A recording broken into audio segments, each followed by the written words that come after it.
Number one question, what we do this for? Some would say for the money, others to strive for more. Had individual goals and walking through the door, then show gratification of what could be in store. What do we do this for? High numbers on your friend list, the likes, the follows, mentions are endless. Notifications just to be noticed, had a message and some more, so I lost focus. But hey, why would I be afraid? I know I am a slave, shackled to these whips and these chains.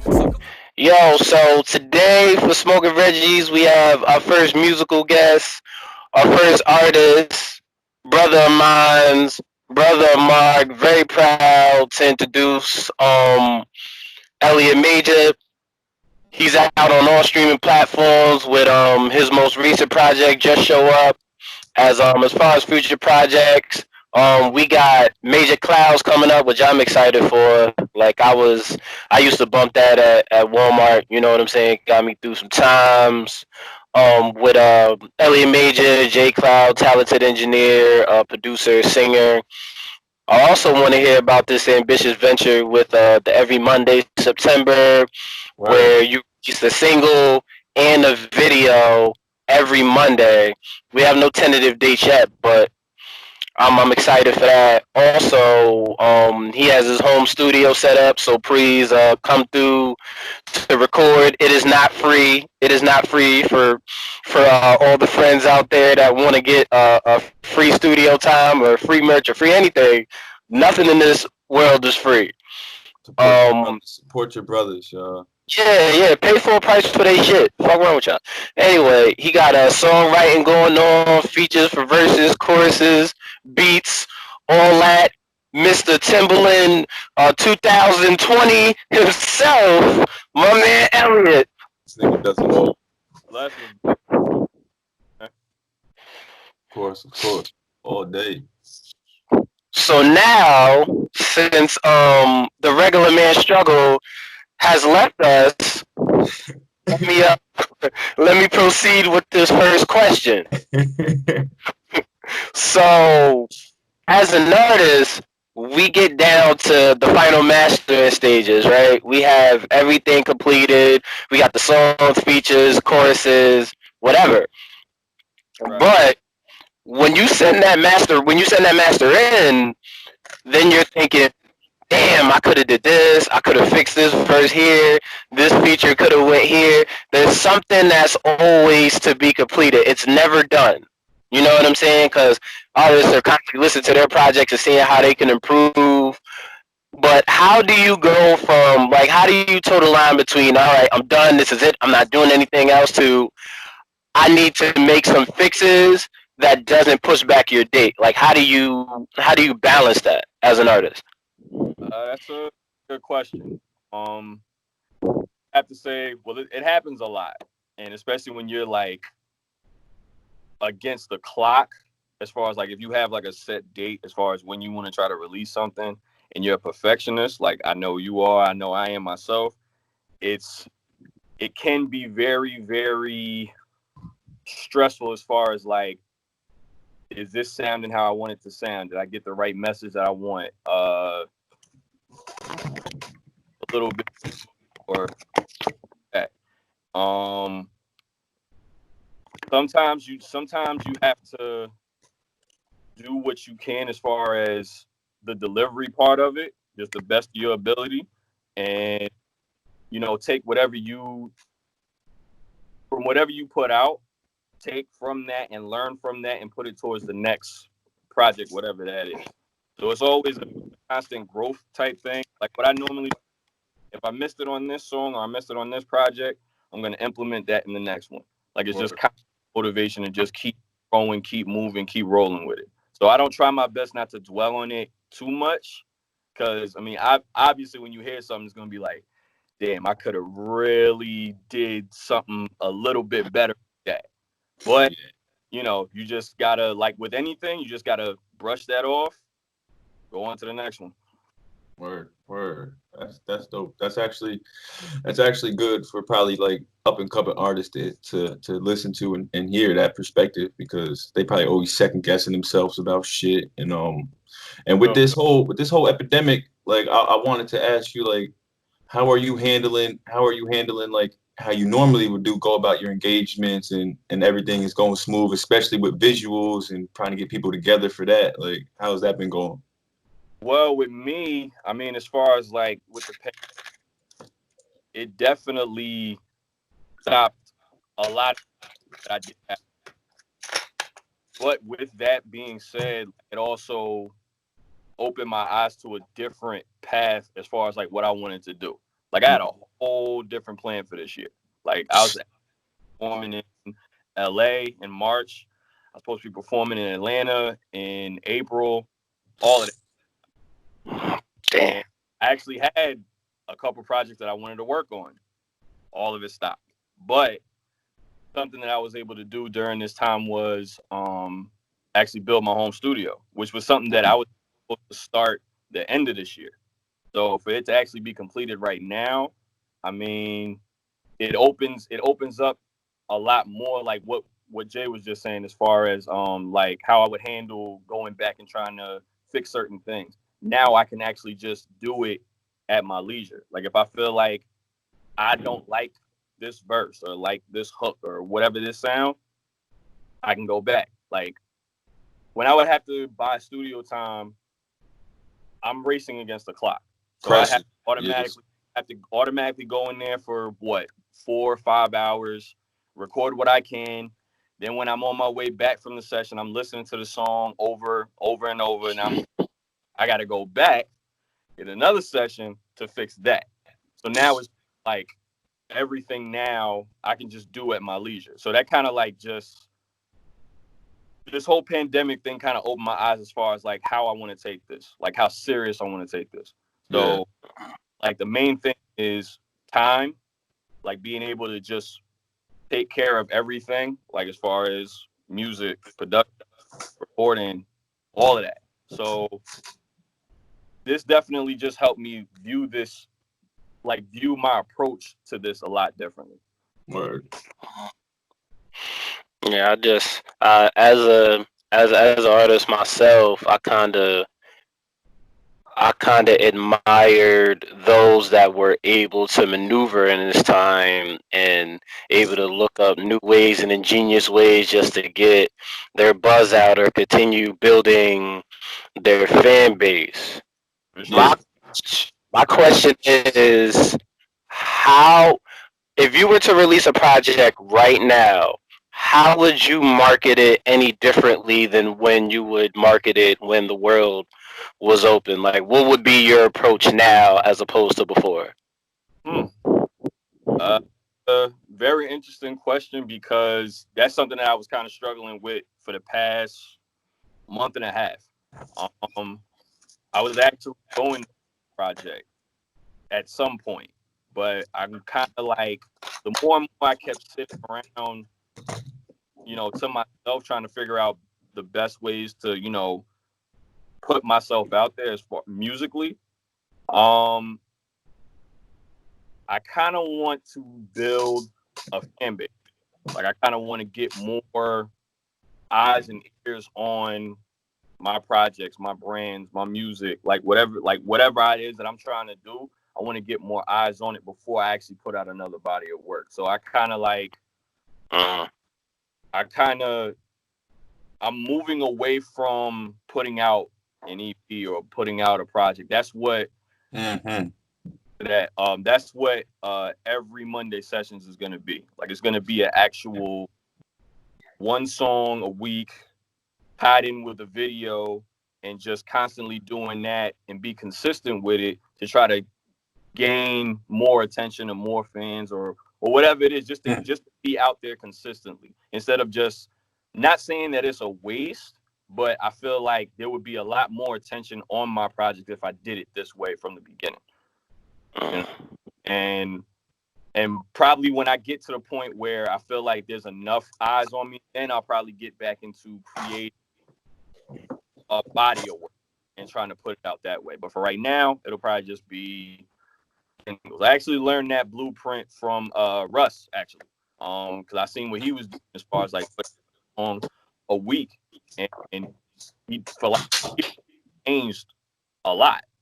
So I'm like, well, let me do that and try to combine it with adding a visual. So Mhm.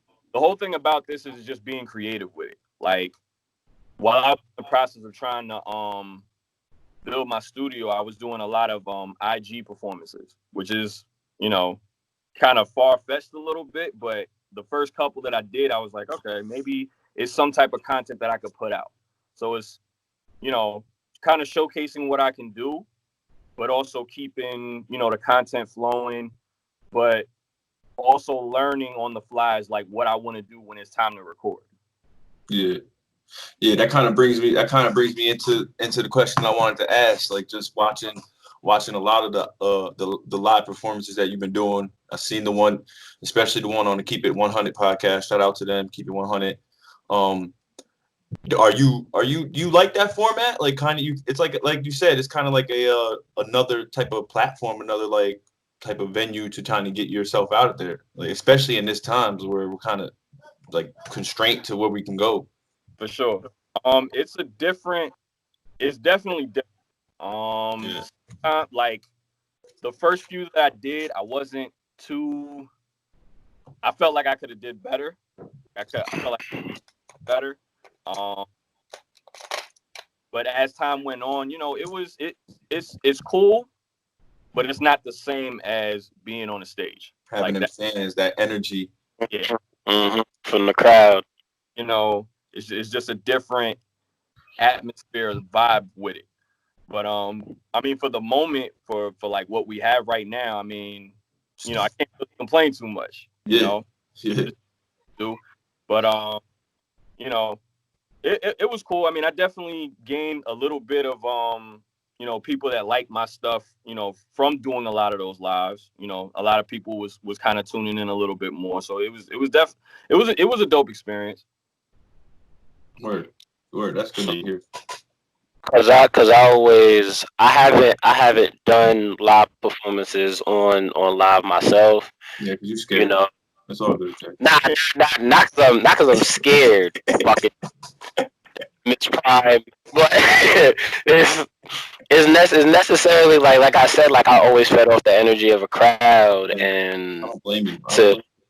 to do that now, I've had to sort of adjust how I see things and how I see the music platform now. Like having to adjust on the fly because it's always ever changing. But this pandemic kind of threw a loop through a lot of plans. How I would say as far as the landscape of music right now and kind of like where you fit into it all, I would ask, what do you feel like you bring that's so unique to the landscape now that people would be like, all right, I want to listen to him, I want to focus on him and his journey and how he puts out music in his process. What do you think that makes you unique in this music landscape? My music is based off real life experiences, whether it's me personally or people that I've come in contact with, stuff that I've seen, current events.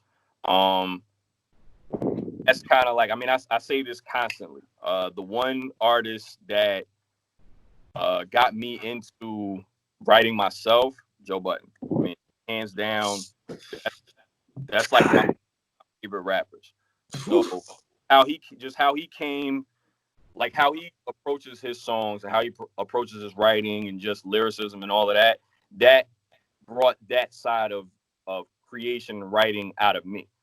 And it's a shame that he doesn't rap anymore. Oh my God. Goddamn shame. Salute to him for being a podcaster. I mean, he's doing his thing, but he's paving the way. That's missing right now. I mean, there's a lot of other people that do a lot of introspective type of creating, but not like how he did it. Right. And that's kind of like the thing that I like to tap into as far as like when it comes to rapping. But I also like to push my pen as far as like trying to do certain songs that's not my norm. Kind of just being a lot more diverse with it. So I could do a song where I'm talking about some shit that happened, I don't know, a week ago. That was kind of like, that pissed me off or something like that. Then I could do a song that's kind of theme driven on a certain topic. Then I can do some shit where I'm just having fun with it. So it's just, it's I just love creating. Like that's the one thing I love to do. Like as far as just making something like from my head and actually just seeing it actually air. Like it's a different type of rush, I guess. Like that's the one. Like I just love creating. Like that's the one thing with music. I love the creating process of it. Yeah, that's one thing I noticed. Like that's what I wanted to ask you as well. I noticed a lot, like of course we always notice like your lyrics, your lyricism, and your song structures and shit. But one thing I have been seeing a lot lately is like with the singing, adding the singing aspect to it, and is that something that you enjoy? Because it sounds better and better every time I hear it, and it just brings that different aspect to the song, and it's like it's unique. It's very unique. Like I feel like some artists may be like scared to try to go outside their box, outside their norm. And I salute you. I salute you for that. And it sounds amazing. Like it really does. I appreciate that. I mean, that's something uh singing has always been a part of my life since I was like young, but it was something that I moved away from because I was an introvert before I even knew what an introvert was. Yeah, you were. And so like my mom had me in church singing choirs and all that type of shit, but I didn't like doing it because I didn't want that type of attention on me. So I moved away from that and kind of just focused strictly on basketball growing up. And that was the one thing that I wanted to do, hands down. But didn't really work out due to the fact of obvious school situations. But then when that didn't work out, I kind of just started dabbling back into music. It first started with just making beats. Then I started writing as far as just like rapping. And I wasn't too comfortable with the singing aspect of it just yet. I didn't know how it would be received. But then I want to say maybe 3 years ago, like I started to like tap into that a little bit more. And, it's something that I can like constantly trying to work on, harmonies, a lot of trying to create. Like the rapping side, I feel like I have that part down as far as like, trying to get certain flows. But the singing aspect, that's something that I want to bring and push more to the forefront as far as my creativity. So that's something that I definitely try to work on and strengthen as, as days go on. Like, I always thought like, cause I've heard you like sing before. I always thought when you implemented that, I knew when you rapped, you were dope. And I thought when you added singing and melodies and everything else, that it was special and it was a different type of record, because to rap on that level and then to add singing to it, you can count on your hand like the percentage of people that could combine both. So salute to you on taking that leap of faith, on trusting like your artistry.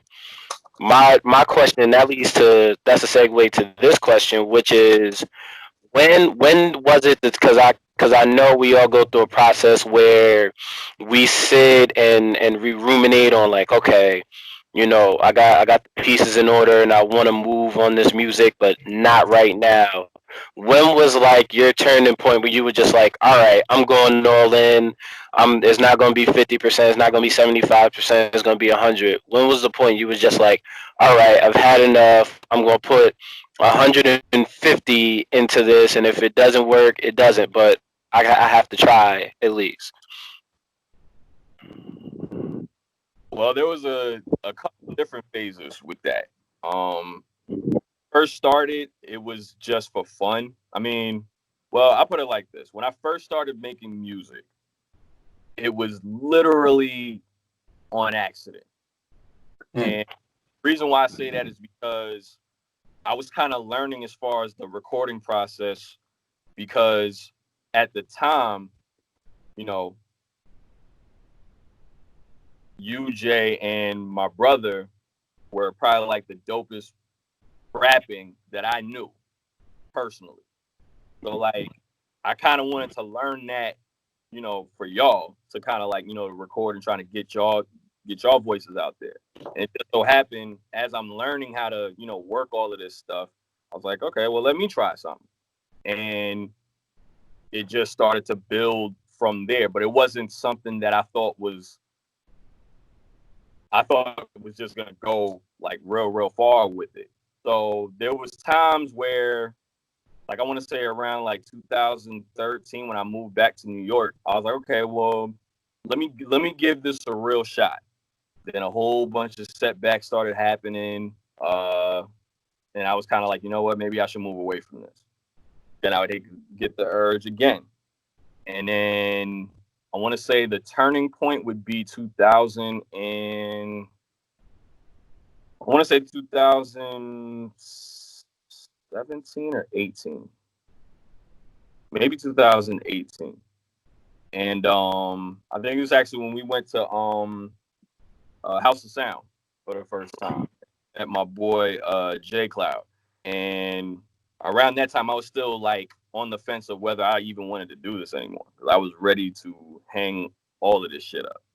Like I had a whole project that I recorded at home, and just like that, I literally finished my last song that night, woke up the next day to try to like, you know, send something off to this one engineer to get my stuff mixed and mastered. My hard drive was corrupted. Oof. Or half of the songs that I recorded. And at that particular point, I was just like, I don't want to do this anymore. Yeah, fuck this shit. Like, and I had a conversation. I think you remember this conversation, Justin. Like, I had a conversation with you, Ben, and my boy DJ. I was like, I don't want to do this anymore. Like, I've had enough. I remember. And you guys like talked me out of it, and like you was like, yo, let's go to this session. Let's go half on studio time and record and see what happens. And so we did that. I think I recorded maybe like 5 or 6 songs that day. And after the conversation I had with J Cloud, you know, it kind of like sparked that energy a little bit more, because the quality was just crazy. And salute to J Cloud. Like, that dude is an engineering genius. Like, I call him a magician. Like, because for him to be able to do what he did to kind of turn my view as far as from wanting to quit this shit altogether to where now I have a studio in my crib that's probably like the best studio setup I've ever had since I started doing this. So like, and I kind of owe that to him, along with, you know, you guys kind of like talking me into actually doing this. But ever since that day, I was all in after that. So there was like nothing anyone could say or do or anything that could happen to kind of like change my mind as far as what I want to do with this. So that, I would probably say that particular moment made me think, okay, I can do this. That's dope. Like, shit like that is dope, because like you hear about shit like that too a lot. Like artists being on the brink of like just fuck all this shit, like I'm ready to go, and then it just gives them that hunger that they never had before type shit. So that's dope to hear. Like, and that's probably dope for other artists to hear as well, because they probably going through something so similar as well. And I just wanted to touch up on, I know you mentioned basketball and shit. I know you love ball, and I know that we in some crazy times. Like, I know it's difficult really to get out. A lot of parks is closed and shit. Like, I still remember like one of my earliest memories of ball back in Port in intramural. I tell Jay this shit all the time. Like, like one of my like dopest memories that kind of gave me the confidence. Like, it gave me the confidence to play ball like at that level. I remember we was playing, and I was probably like a sophomore maybe I think, and like we was on a little team and shit, and you just brought it to the side. And you was like, yo, just whatever you're doing, just keep doing you. Just run your baseline. You got a jump shot, just hit it. And I'm just like, this nigga just, oh shit, word. Like, oh, all right, like word. This nigga said I got a jumper. Like, that's all right, bet. Let's go. So that was always dope. Like I always wanted to commend you for that. And I just want to know, like, are you still like kind of like give your mind like a little break and get out and play ball every once in a while? I always see like the clips on Instagram and shit and Facebook. Like, how's that? Well, that remembering that. But yeah, basketball, that's always like my first love, and it's been killing me at this coronavirus bullshit. Playing ball, it's killing me. Like as a matter of fact, I actually played for the first time. I think it was Sunday, and I almost passed out, yo. Crazy. Like I'm way out of shape, and like the first time, like that's the first time I played like March. But that's always something that it's like therapeutic for me. You know, I love the competition of it. It's always, and obviously it's exercise, but that's always something that combined with writing is like, that's like my piece basically. So when I'm out there just playing, shooting around, like before all of this shit was going on, I was probably playing like maybe once or twice a week. You know, go to the gym, play for like a couple hours, go back home, do what I got to do. But like that's in combination, that's always going to be a part of my life. You know, basketball, that's the one thing that, you know, just took me away from whatever was going on. You know, and it's playing ball is just like you eject yourself from whatever problems that's going on at that time until, you know, it's time to go back to them. But at least for that, however many hours, you know, you're just out of it, you know, just out of all of the bullshit. And it doesn't really matter at that point. Does that help you like kind of like decompress from like maybe like shit with the music? Like, you know what I'm saying? Does it help you decompress from that? Absolutely. It helps me decompress from everything. Whether it is music related, whether it's life related, whether it's work related, like that's the one thing that helps me, you know, just let off steam. And I think that's part of the reason why it's been difficult because of this, because I'm not able to just go and play and just decompress. But I also kind of put that into building, you know, my studio. So I kind of changed that energy into, I got to create this. And that was just a transition in itself. Like, as far as when it came to basketball, that's something like I did since I was 7 years old, all the way up until now. But from 7 till about high school, that's what I wanted to do. Yeah. So work ethic and practice and all of that, and the drive that I had for that, I had to transfer that energy into music, you know. And it was a crazy transition, but you know, I'm kind of at a place where the same type of work ethic and focus that I have for ball, I have that for music now.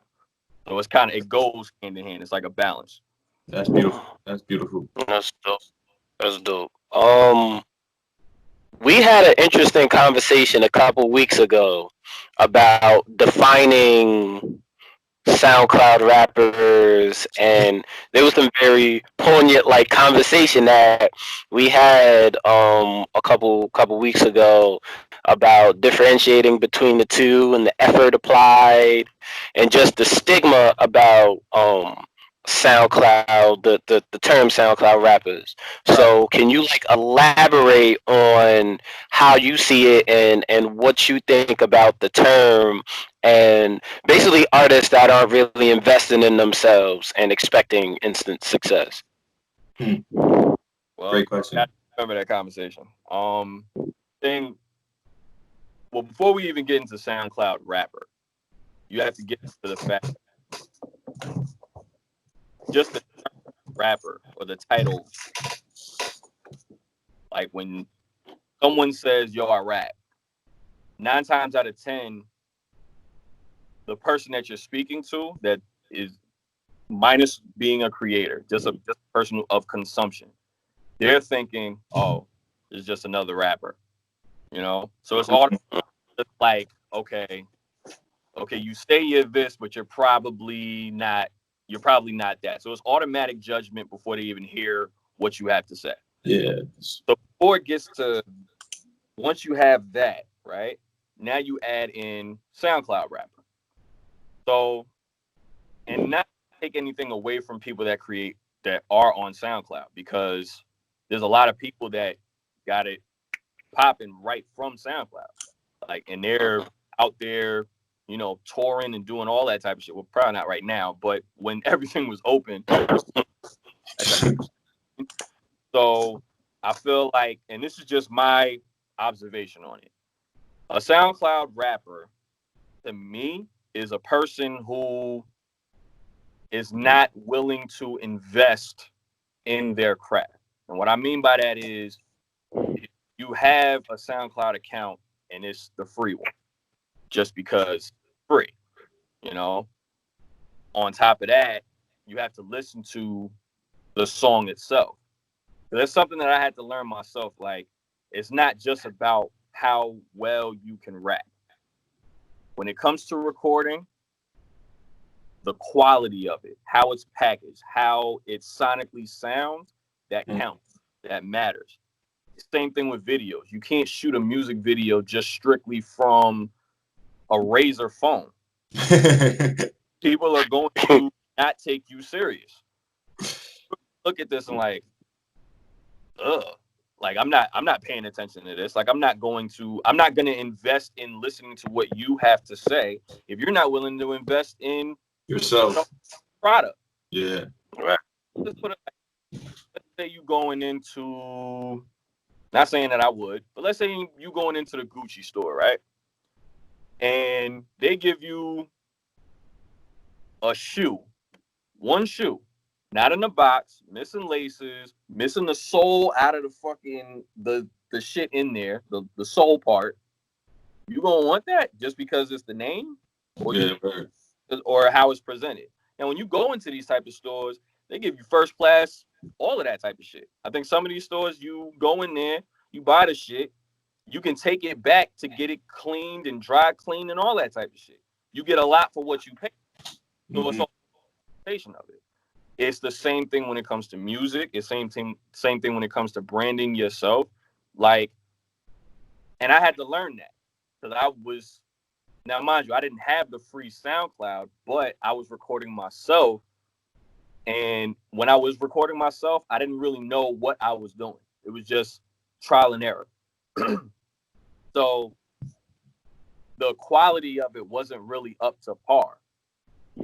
And so it wasn't until I had to step back and do a little bit more research as far as like what the quality needs to be.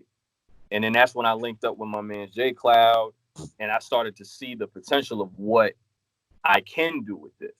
Then once you start to understand that it's a whole lot more than just rapping, it's the package that it comes with and how you the presentation behind it, then you understand all that it's going to take to put into it. Then when you finally put it out there, the audience or the consumer is going to look at it like, wow, this was fire. Like, this was like how it was, well, on top of the simple fact of how it was written, the visual of it is pristine. The quality sonically, it sounds amazing. Then people are, because one, you're being consistent. Two, you have the written quality down, and they know what they're buying when they get your music.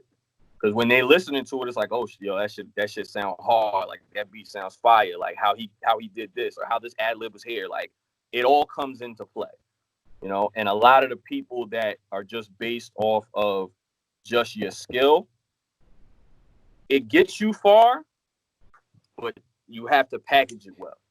That's me as far as a SoundCloud rapper and an artist. Yeah. Yeah. So, like, to harken on your point, how would you classify it? It's a two-part question. Like, how would you classify yourself? You classify yourself strictly as a rapper or an artist? Like, how do you classify yourself? And what is your goals? What is your goals as far as music is concerned? That's two good questions. As far as what I would classify myself is, I classify myself as a musician. Because I don't try to.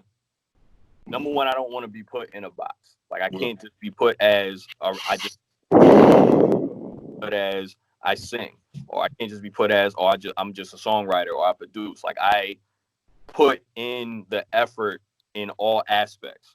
Now I may not do everything great, but I balance it to where when I put it all together, I want to make it known that, you know, this is it. Like this is how I'm packaging it. Like I do all, and this is it. Like I'm just putting it out there like so.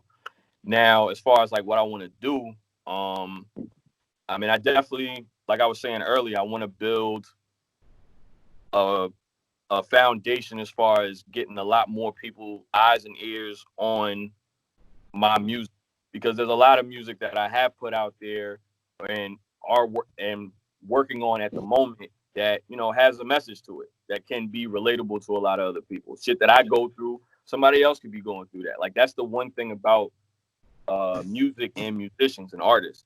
Yeah. You have a voice for people that can't speak or can't articulate themselves well when it comes to that. But when they hear that, it's relatable. Like it hits.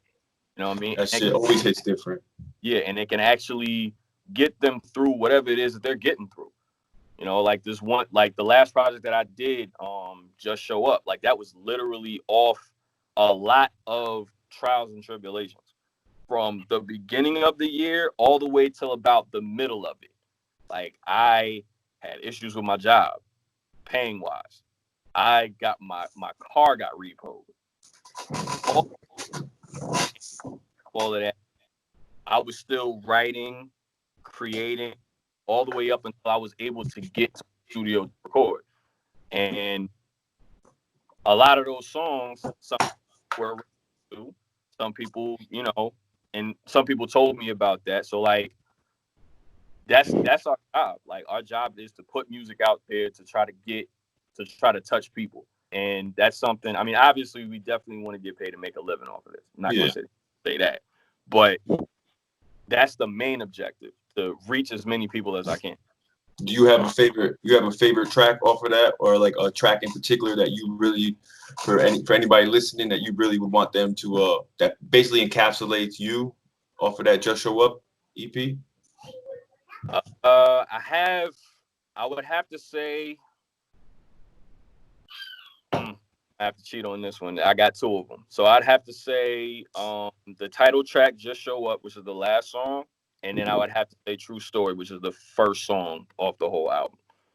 That's so, like, two, they definitely, they talk about everything that was happening before I made the project. And it was happening before I could even realize this is something that I wanted to do. I was talking about quitting this shit altogether. I was talking about just a lot of mishaps that was happening as far as like with financial situations and all of that. So those two right there, they definitely hit a little closer to home with me. Dope. That's dope. As far as Just So Up is concerned, I've heard the project front back and back to front. My favorite my favorite musically was Options, cause because personally I've heard like three different versions, right? Because so to hear, and that's also what a segue into my question. Also, like three different versions of the song Options. I've heard it in its genesis. I heard it when it switched beats, it switched melodies, and everything else. My question is, when are we gonna hear like a Just Show Up Part Two? Because I feel like that album. I feel like that album. I would love to hear the album like when the showing up as it's happening, like it counts, like it all counted for something. So I would like to hear like the sequel of it, of just showing up, like, hey, I showed up, I got through it, this is where I'm at now, this is where like I'm gonna be. Like I really would want to know when we get a part two. That is very interesting. I'm gonna be honest with you. I never really thought about a part two. I never thought of a part two. But I will say this: if I were to do that, it would have to be with a bigger audience. So it would have I would have to gain. I mean, I'm not. I'm a nobody at this particular point, you know. And I mean, I wouldn't say all that, but Yeah, yeah, really. Yeah, really. I'm a nobody, but I'm not. I'm not known to a lot of people yet. Like a lot of people don't either know or understand that I make music at this point. At this point, even Right. people where like where I go to where I went to school or where I used to live and all that type of shit, people don't know, you know. So I kind of want to get that out there a little bit more before I put another body of work together. You know what I'm saying? So I'm still gonna be dropping music consistently and Hmm.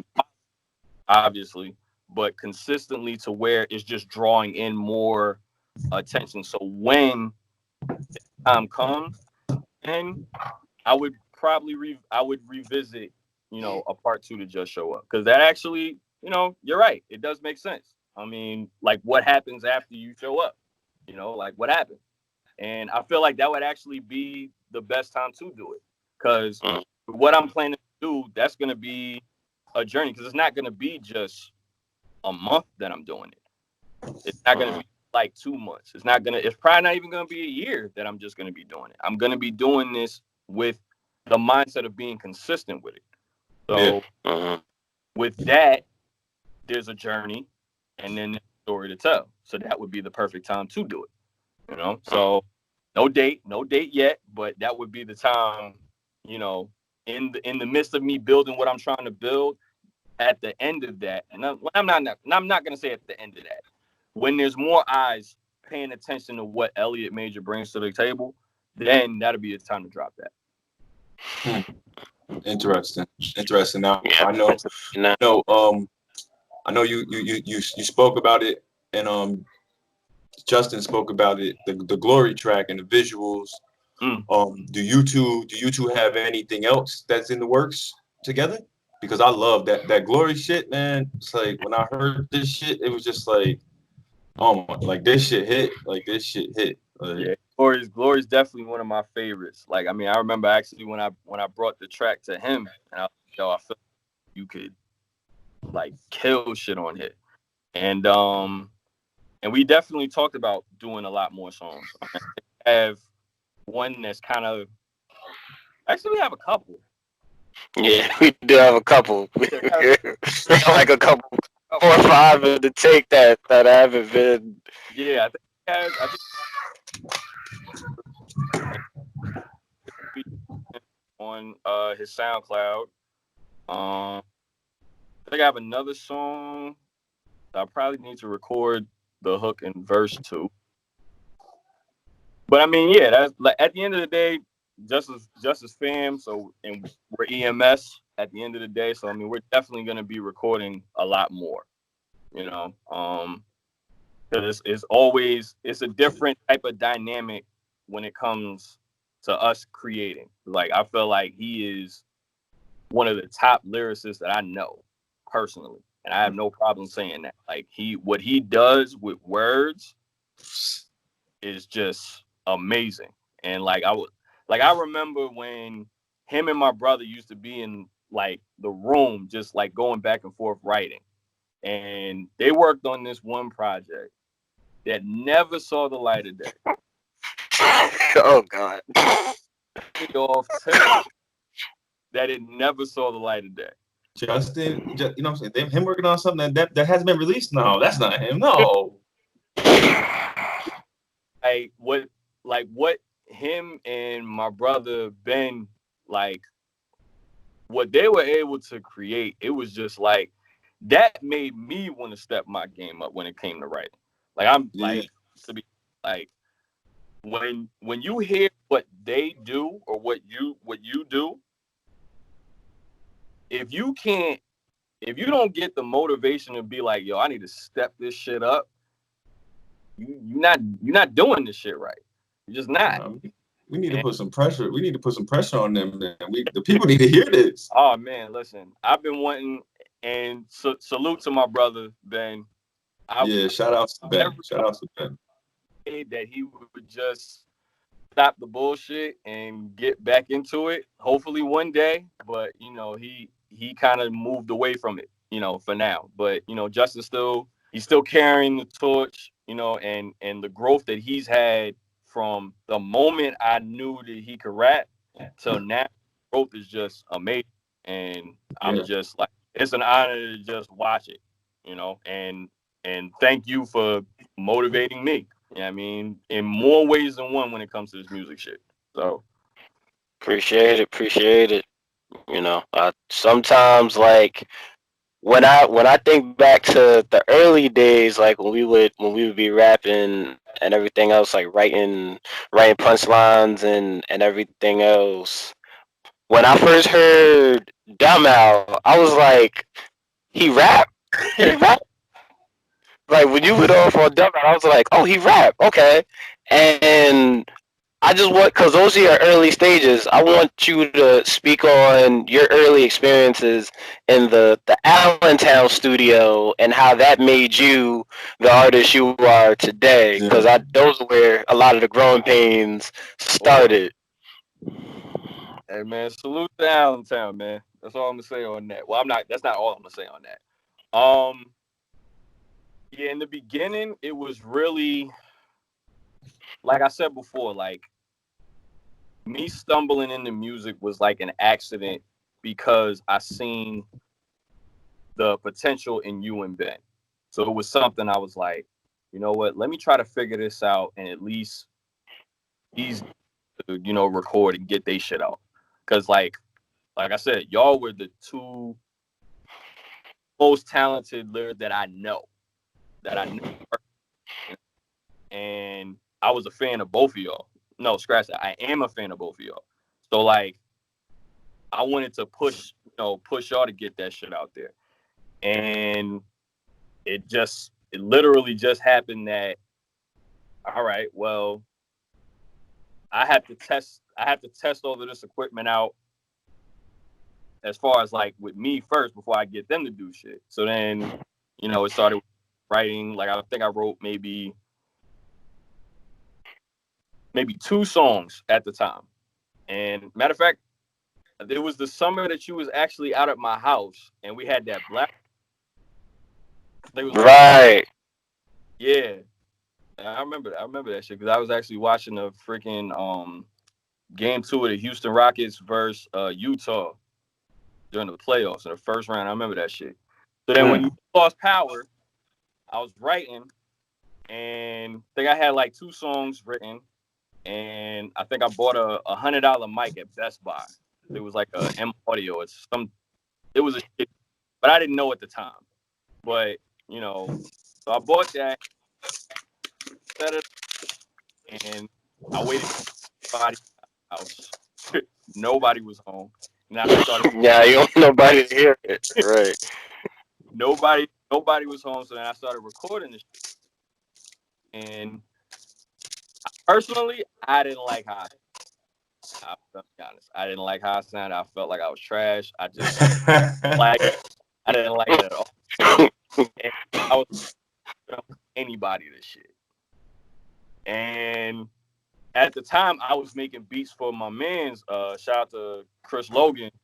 He's actually another person who got me into music, and I'll actually get into that story now. Actually, so I was making beats for him at the time. Like, I was sending him beats constantly. At this time, I was making 5-6 beats a day type shit. And I was in that bag of just like creating. And so I kind of started dabbling in the writing, but I wasn't telling anybody this shit. So I had this one beat, and I had an idea for Chris as far as like a hook. And I recorded it just for him to, listen to it, just like a reference.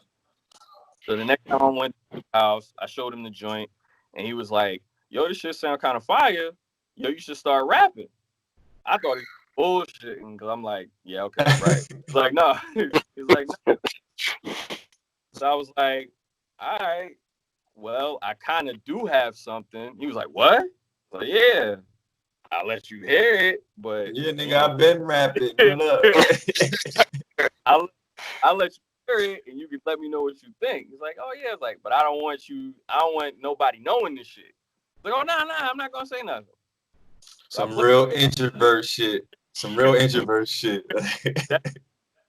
I played the first joint, and then he made me stop the shit. And this nigga gonna call everybody into the fucking room. I'm like, yo, what you doing? Like, nah. I'm salute to him for that. Man. That's some shit I would have did. That's some shit I would have did. Like, nah, y'all niggas gotta hear this shit. Word.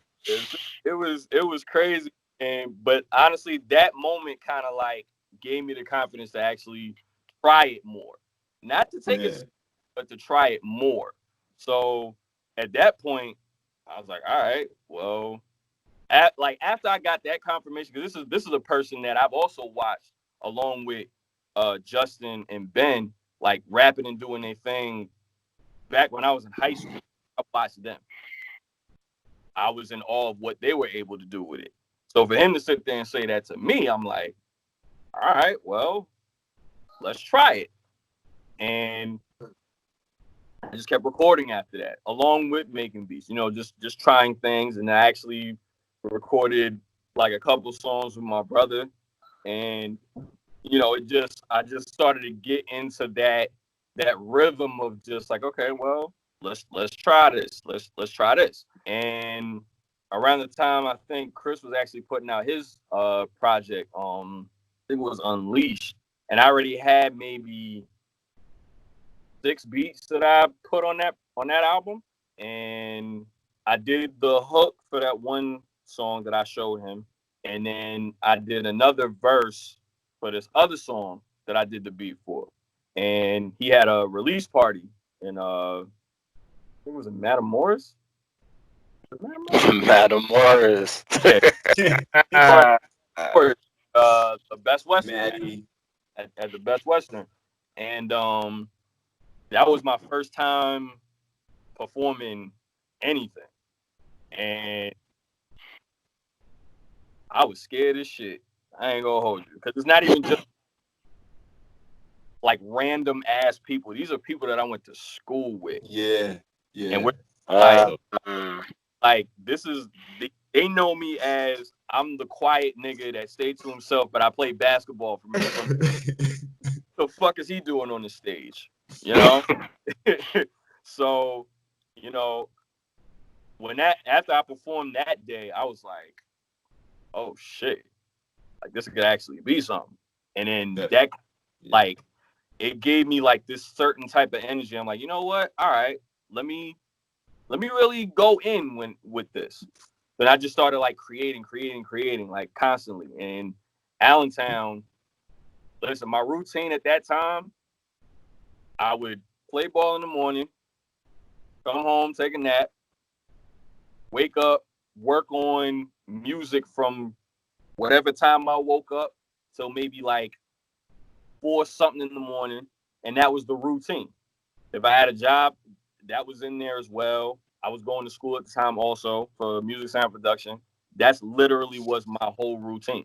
And then I think I had a conversation with my dad before. He was like, yo, you should really try to push this music to get it out there. And then it just got me thinking. I'm like, well, how would I do that? Like, how would I be able to get music, out there to everyone? And then that's when I stumbled upon SoundCloud. And around that time, that's when technology started to, make a shift as far as you don't have to be signed to a label. You can just put your shit out yourself. Yeah. Right. Independence, right. And all of that. And once I started to see that, I was like, okay, I see how I can do this. Now I got to get the quality right. Yeah. Right. If I'm going to take this serious, I want to make sure everything is in order. And it took me time to try to figure that out. And actually, the EMS team was a little bit bigger back then. Yeah. And, I'm not going to say obvious reasons, to certain reasons.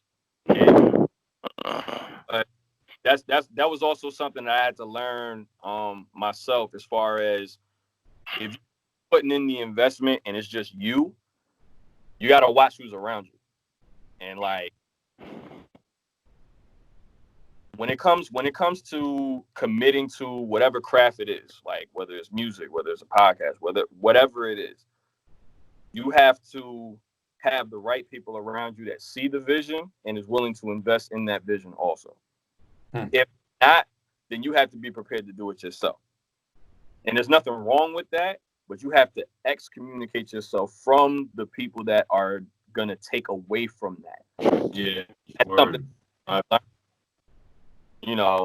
throughout all this whole process. Like, that's the whole thing with this. Like, it's all a learning process.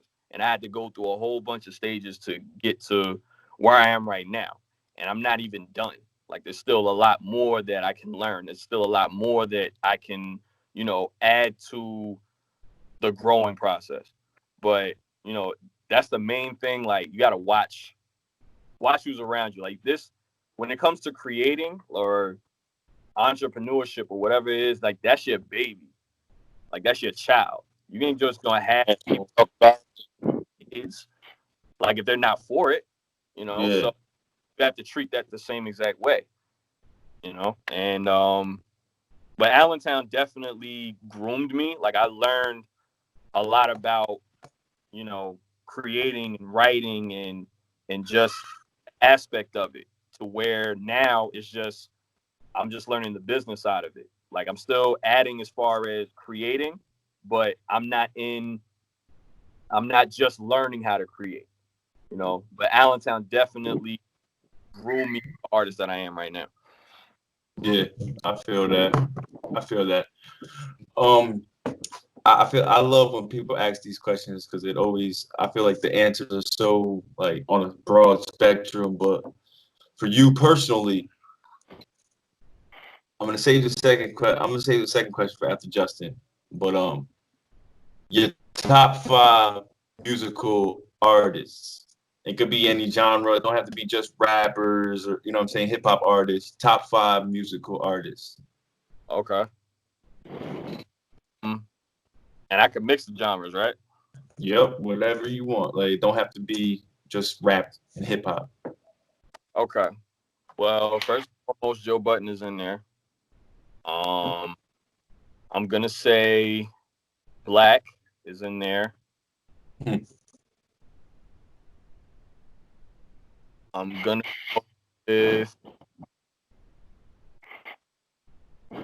go with Jadakiss.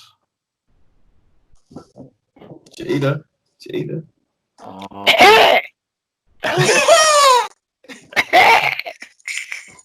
gonna go with Eric Bellinger.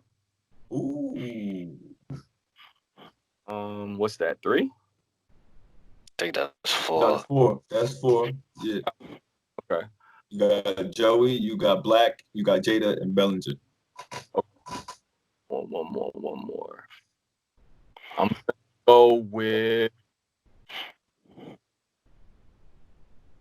gonna go with the artist Her. That's a pretty eclectic mix. I was about to say that's a very unique. That's yeah. a dope mix.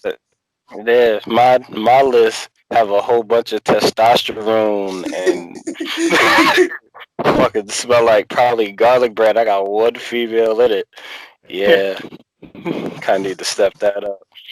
But speaking of, I know you talked about the first time like you performed at the Best Western. I remember I remember when we performed at in Long Merch alert! Island. Merch alert! Merch alert! Ah! Yeah, I need a couple of those. Need to protect, need the COVID protect. That's a fact. That's the fact. But I remember when we performed at in Long Island, and you had, I think you had like a 30-minute set, if I'm not like 15, 30 minutes, if I'm not mistaken. And I saw like you perform, but you were so comfortable at that point and also dealing with technical difficulties. Take me to that stage from starting at that Best Western to going all the way to performing in Long Island, and how you kind of got your comfort up. Great question. That is a great question. Um, well, it's crazy because the Best Western was my first time performing. But I was performing as a featured act, and Mhm. when I was in Long Island, that was my first time performing my music as a solo artist, and Mhm. I've been a solo artist for I want to say over 10 years. And at that point, like that was like the turning point. And the first time I actually recorded or performed in Long Island, it was a very, very nerve-wracking experience. But my thing is in the preparation of it. Like I had the show tracks that I was gonna perform to, so I would have them like in my car when I'm just driving around wherever I was going to. I make sure that they're in the mix of whatever music that I'm listening to, so where I'm just going over my lyrics as I'm driving, and made it made it like it was breathing. And even when I got to the venue, like I had my headphones on. I wasn't talking to anybody. I found myself the quietest corner that I could find because it wasn't really quiet in there, and just had my headphones on, and I was just going over my lyrics, you know. And once I got on stage, it was just a matter of just muscle memory. And I feel like if you stay ready, you don't have to get ready. Like that's like one thing that I have in my mind all the time. Like you have to just be prepared. Like it's all about the preparation of it. And That's a fact. my first time performing in Long Island, it was a little shaky. And then the next time, maybe like a couple of days after that, I was just a lot more comfortable. So really just all about knowing your words. Know the words, know the lines, know your lyrics, all of that. You know, and know that it doesn't matter what type of technical difficulties happen, even if you mess up like a little bit, like a word. And this happened plenty of times where I would mess up a word, but I can get right back into it and know the rest of it. You know, so it's just a matter of you just got to prepare. Like it's even with basketball, like you have to practice. Like you can't just exactly. you can't have a layoff of however many months and then just go in there and just think that you just going like kill shit. Doesn't work that way. So you have to like Memory. exactly like you have to do the necessary work to, you know, just kill whatever it is that you're trying to do. Like when it comes to performing, you have to know your lyrics inside and out. If you're doing a freestyle, well, if you're doing like a performance on radio or something like that, you have to know your lyrics. If you're even if you're doing like a music video or something like that, you can't just go in there and just fumble your words. It's gonna look crazy. Yeah, exactly. It's gonna look like a kung fu movie or some shit like that. The lyrics, the words not for saying enough. So you gotta know. I'm ready. Right, To exactly. battle. You have to know. You just got to know your shit. And me knowing my lyrics made me more comfortable on stage. Word. That's the best way that I can say that. Me knowing my lyrics like inside and out, and that comes with repetition of just going over those songs, I was more comfortable on stage. There's still a lot of things that I can work on as far as my performance on stage, but knowing my lyrics, I have that down. That's dope. That's dope. I think that's big too. So I feel like it gives you that comfort. Like it gives you that comfort knowing like I can get myself out of any like a jam. If I get into a jam, it gets me out of that jam. Yeah, that's big. That's big. I got one more question that just it has nothing to do with music, but me and Jay were talking about it, and we're gonna expound on this conversation as well. That's what I want to. Me and Jay was talking about it when I did my LeBron rant, and when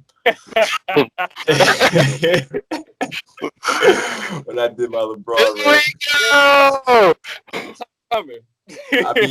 I'd be remiss if I don't bring my nigga up, but no, I'm not gonna bring him up. But I would love to know your top 5, don't in no particular order, top 5 basketball players of all time. Top 5? Okay. I know who number 1 is. I already know who number 1 is. I already know. Well, top number 1 is Jordan for sure. I'm gonna go Jordan, Allen Iverson. Ooh, yeah. I gotta put Kobe in there. Rest in peace. Rest in peace.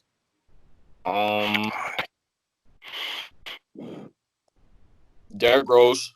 Ooh. In there.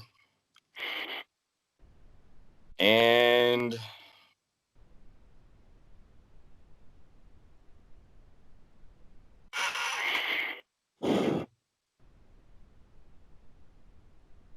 I'm going away.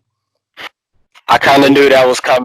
I kind of knew that one was coming in there. It's so hard to fit 5 into it. It's just like it's always so hard to fit 5. I'm mad at myself because I left out my nigga T-Mac. Like that's my. That's guy. what I thought. Like, that's what I thought. That's what I thought you was about to run with. Because I really was. And I thought about it. I was like, fuck. I literally just left him out of there. Like, That's who I always would kind of in my mind correlate your game to. A lot of people said that. A lot of people said that. And listen. That's one of my favorite players, and there's a lot of stuff that I practice that I watched him do, and that's a legend in his own right for sure. Never be another T-Mac. My last question involves this list. So Jordan's your number 1 artist, but he definitely is a stickler for preparation and constant practice and trying to get the best out of himself and his teammates, even if he's calling Jason Barella a hoe. He'll punch a nigga in the face if he got to. Like he'll punch you in the face if he got to. So I respect that. Exactly. I respect that. Exactly. My question was like, what did you take? What lessons did you take from Jordan? Like watching him, and also like watching The Last Dance. And I know you watched pretty much all his games and everything else. What are 2-3 things that you took from Jordan that you carried over to music to like use as far as preparation and focus? That's a great question. Well, first and foremost, before I even got into music, I applied what I watched him do to basketball. And, it goes back to what I was saying as far as just the preparation, just putting in that work. Yeah. And, just watching what he's done. And, I mean, there's not much that you could really say on that. It's just a matter of the preparation and the hard work brought that there. And just wanting to win or doing what it has to do to get to that point. And, I didn't watch all of Jordan's career because I was, young at the time. So I probably caught towards the tail end of his Chicago Bulls era, but I also watched Kobe Bryant from day one to the last day. And that was our generation's Michael Jordan. That's You know? Jordan 2.0. Right? Absolutely. Yeah, just like the work ethic and just, just putting forth, like just wanting that excellence, like wanting to exceed expectations and just rising to the occasion. Because when you look at actually both of their careers, right? They weren't talked about as far as like, oh, yo, this is the next best thing. They had to, earn that. Like you had to put in that work to earn all of that. Yeah. And to just the work ethic, the focus, and like they're not like a lot of these athletes, right? We look at them like they're really not human, like they're not amongst us. Yeah.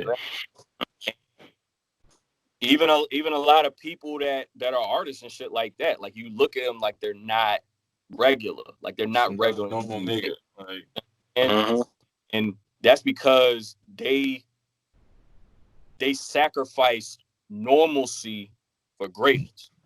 Yeah. You know what I'm saying? That's a great way to put it. If this is something that you want to do and you want to be the best at it, there is certain things that you have to make a decision on as far as sacrifices that is going to make you miss out on a lot of things. Like I'll be the first one to say it. Like growing up, I wasn't going to like parties and all that type of shit because basketball, that was my shit. Like that was the thing that I wanted to focus on. Like I didn't have time for girls. I didn't have time to be going to parties. I didn't have time to be chilling over here. Like that was it for me. Like any chance I got, that's why I put that work in, whether it was practicing, whether it was playing, whether it was just dribbling around my crib or some shit like that. Like that's where, and to know that that's what they were doing as well, not even just as well, but I got that from them.